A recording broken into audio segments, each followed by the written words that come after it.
이 위대한 구원. 크로스포인트 주니어 처치에서 전해드리는 이 시간, 담당의 Darin Pantley 형제입니다. Hello, this is Darin Pantley from Crosspoint Bible Church. If you were a superhero, what would your superpower be? Would you fly? Walk through walls? Maybe you'd opt for something more unusual, like the ability to solve any homework problem instantly. If you read comics, you'll find characters with many unique skills. For example, a few comics have characters with the special ability to generate dust storms. Or, this one's even better, at least 7 well-known comics have characters who are obese with the special ability to become more fat or less fat on demand. Of course, it's all a bit silly. Comics aren't real life. The characters don't really exist. But superhero stories usually feature some kind of conflict, and people who face the conflict and overcome it. In that way, these fictional stories, with their fictional characters and made-up superpowers, are inspired by our real lives, our real struggles. They're inspired by arguments between people, wars between nations, hopes and fears. Our history books tell the tales of the real heroes who faced adversity and made an impact, each in their own special way. Sure, if you had a supernatural ability to survive bullets and bombs, you could walk into any war and win. But what about the regular mortal humans who commanded armies and won wars?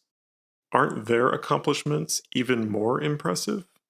They won without superpowers.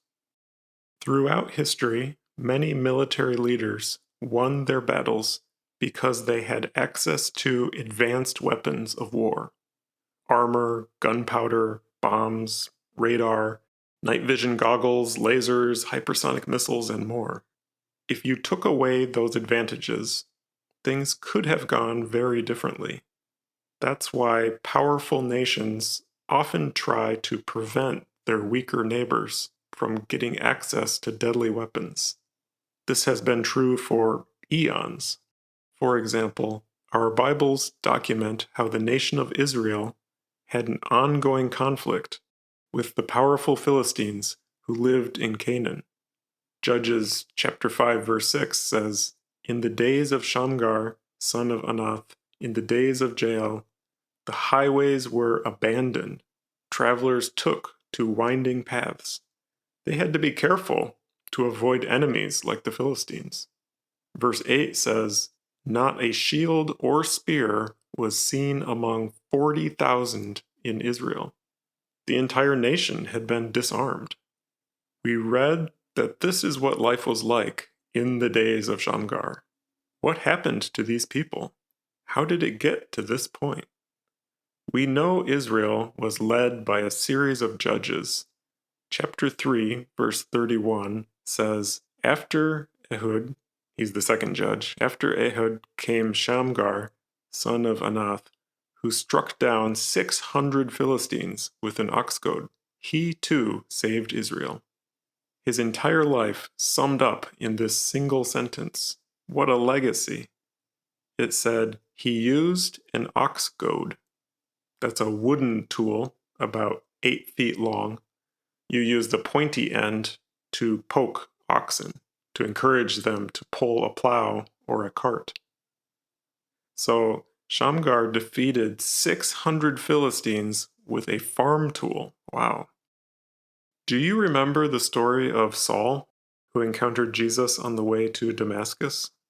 Acts 26:14 says, "We all fell to the ground, and I heard a voice saying to me in Aramaic, 'Saul, Saul, why do you persecute me? It is hard for you to kick against the goads.'" There's that ox goad again.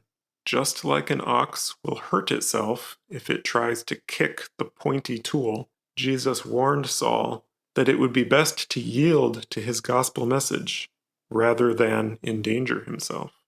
If God writes one sentence about your life and how you've interacted with the ox goad, what will it say?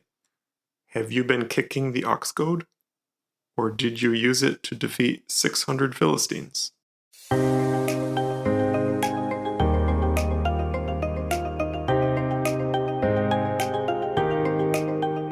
지금까지 크로스포인트 주니어 처치에서 전해드렸습니다. 언어와 문화의 장벽을 없애고 실시간 동시 통역이 제공되는 크로스포인트 주니어 처치의 주일 예배 시간은 오전 11시이며 교회에 대한 안내는 847-212-6775로 문의해 주시길 바랍니다.